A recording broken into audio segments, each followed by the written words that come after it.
नमस्कार। आज हम एक बहुत ही महत्वपूर्ण विषय पर गहराई से बात करने वाले हैं। भारत में हेल्थ केयर में करियर के दो बड़े रास्ते, एक है एमबीबीएस यानी डॉक्टरी की पढ़ाई और दूसरा है बीएससी नर्सिंग। हाँ, बिल्कुल। ये दोनों ही रास्ते स्वास्थ्य सेवा से जुड़े हैं, पर इनमें काफी अंतर है। सही। तो आज का हमारा मकसद यही है कि जो लोग इस फील्ड में आना चाहते हैं वो समझ सकें कि इन दोनों में क्या फर्क है, क्या मौके हैं और क्या चुनौतियां हैं, क्योंकि ये फैसला काफी अहम होता है। हाँ, बिल्कुल। इसका असर लंबे समय तक रहता है। तो चलिए शुरू करते हैं। सबसे पहले सबसे बुनियादी अंतर देखते हैं, कोर्स की अवधि। एमबीबीएस वो तो 5.5 साल का होता है ना? हाँ, 5.5 साल। इसमें 4.5 साल पढ़ाई और फिर 1 साल की इंटर्नशिप शामिल है। ठीक है। और बीएससी नर्सिंग? वो 4 साल का डिग्री कोर्स है। ओके। और एडमिशन कैसे होता है? इसमें भी काफी फर्क होगा। हाँ, बहुत बड़ा फर्क है। एमबीबीएस के लिए तो नीट क्लियर करना पड़ता है और उसमें भी बहुत अच्छी रैंक चाहिए। कंपटीशन बहुत ज्यादा है। जबकि बीएससी नर्सिंग के लिए 10+2 साइंस से बायोलॉजी जरूरी है। उसके बाद या तो स्टेट लेवल का एंट्रेंस टेस्ट होता है या कुछ कॉलेज मेरिट पर भी एडमिशन देते हैं। अच्छा, तो एंट्री थोड़ी अलग है और कोर्स का लेवल मतलब डिग्री का दर्जा वो भी अलग है। देखिए, एमबीबीएस एक तरह से डॉक्टर बनने का पहला कदम है। आगे स्पेशलाइजेशन का रास्ता खुलता है।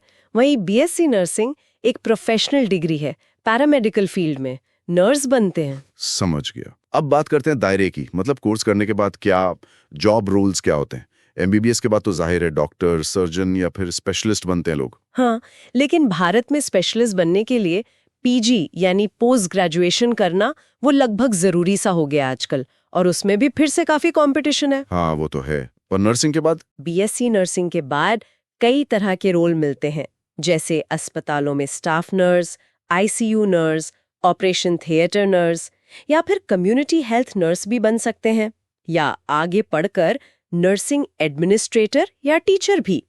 भारत में इनकी जरूरत तो हमेशा रहती है, प्राइवेट हो या सरकारी अस्पताल। सही कहा। नर्सों को तो हेल्थ केयर की रीढ़ कहा जाता है। बिल्कुल, वे रोगी की देखभाल में बहुत अहम भूमिका निभाती हैं। अच्छा, अब आते हैं एक जरूरी सवाल पर। पैसा, सैलरी की क्या स्थिति है भारत में? शुरुआत में क्या उम्मीद रखनी चाहिए? भारत में अगर देखें तो एमबीबीएस इंटर्नशिप के बाद शुरुआती सैलरी लगभग 30,000 से 60,000 रुपए प्रति माह के बीच हो सकती है। पीजी करने के बाद ये काफी बढ़ जाती है, जाहिर है। ठीक है। और बीएससी नर्सिंग वालों के लिए? उनकी शुरुआती सैलरी करीब 20,000 से 40,000 प्रति माह के आसपास हो सकती है। अनुभव के साथ ये भी बढ़ती है। तो भारत में तो ये स्थिति है, लेकिन आपने पहले विदेश का जिक्र किया था। वहां क्या हिसाब है? ये जानना दिलचस्प होगा। हाँ, यहीं पर मतलब बात काफी रोचक हो जाती है। एमबीबीएस डॉक्टर्स के लिए विदेश में बहुत अच्छे अवसर हैं। अमेरिका के लिए यूएसएमएलई, यूके के लिए पीएलएबी जैसी परीक्षाएं पास करनी होती हैं। अगर ये हो जाए तो सैलरी बहुत अच्छी होती है। मान लीजिए 10 लाख से 30 लाख सालाना या उससे भी कहीं ज्यादा। अच्छा, ओके, ये तो डॉक्टर्स की बात हुई। हाँ, लेकिन नर्सिंग के लिए विदेश में मांग बहुत ज्यादा है, मतलब जबरदस्त डिमांड है। अच्छा, किन देशों में? खास तौर पर अमेरिका, कनाडा, ऑस्ट्रेलिया, यूके और खाड़ी देशों में। जैसे अमेरिका कनाडा के लिए एनसीएलएक्स परीक्षा पास करनी होती है, खाड़ी देशों के लिए डीएचए, एचएडी वगैरह। और अगर ये हो जाता है तो सैलरी आप सोचिए 25 लाख से 60 लाख रुपए सालाना तक जा सकती है। अरे वाह, 60 लाख? हाँ, ये तो भारत में डॉक्टर की शुरुआती सैलरी से भी ज्यादा है। हाँ, बिल्कुल।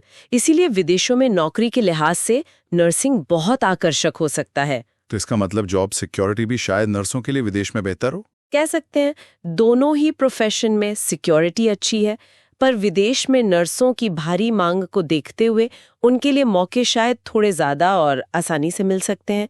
जैसा मैंने कहा, डॉक्टर्स के लिए प्रक्रिया थोड़ी लंबी और मुश्किल हो सकती है। यूएसएमएलई, प्लैब वगैरह काफी कठिन है। नर्सों के लिए एनसीएलएक्स या दूसरी परीक्षाएं पास करना तुलनात्मक रूप से शायद थोड़ा आसान हो। ये तो वाकई बहुत अहम जानकारी है, खासकर उन लोगों के लिए जो विदेश जाने का सोच रहे हैं। अच्छा, एक और पहलू है काम का बोझ और समाज में सम्मान। इस पर क्या कहेंगे? देखिए, काम का बोझ तो दोनों में ही बहुत है, इसमें कोई शक नहीं। डॉक्टर्स के घंटे अक्सर लंबे होते हैं, इमरजेंसी कॉल्स होती हैं, तनाव भी काफी रहता है।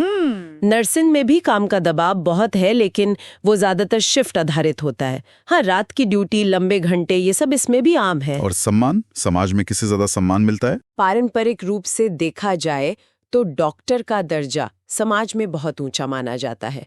ये एक सच्चाई है, लेकिन हमें ये नहीं भूलना चाहिए कि नर्सों का योगदान भी उतना ही महत्वपूर्ण है। वो मरीज के सबसे करीब होती हैं। धीरे धीरे उनकी भूमिका को और ज्यादा पहचान मिल भी रही है। सही कहा। तो ये सब जानने के बाद कोई फैसला कैसे लें? अगर कोई युवा आज सोच रहा है तो उसे क्या देखना चाहिए? हाँ, तो देखिए, स्रोत अध्ययन के आधार पर कुछ बातें साफ हैं। MBBS तब चुने अगर डॉक्टर बनने का जुनून है, मतलब आप सच में वही करना चाहते हैं। आप बहुत लंबी पढ़ाई के लिए तैयार हैं, PG वगैरह मिलाकर 10-12 साल लग सकते हैं। और आप नीट जैसी बहुत कठिन परीक्षाओं का सामना करने के लिए मानसिक और अकादमिक रूप से तैयार हैं। ओके। और BSc नर्सिंग? BSc नर्सिंग तब चुने अगर आप हेल्थ केयर में जल्दी एक सुरक्षित करियर बनाना चाहते हैं। 4 साल में डिग्री मिल जाती है। अगर आपको मरीजों की सीधी देखभाल करना, उनकी सेवा करना पसंद है और आप टीम में काम करने में सहज हैं। उस शिफ्ट में काम करने में दिक्कत ना हो। हाँ, वो भी जरूरी है। और खास तौर पर अगर आप विदेश में काम करने के इच्छुक हैं, जैसा हमने बात की, NCLEX जैसे एग्जाम पास करके बहुत अच्छे अवसर मिल सकते हैं। ये विदेश वाला पॉइंट तो बहुत मायने रखता है आज के जमाने में। बिल्कुल, ये एक बड़ा फैक्टर बन गया है।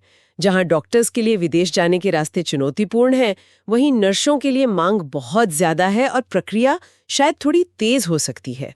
और यहीं से एक दिलचस्प सवाल भी मन में आता है। क्या?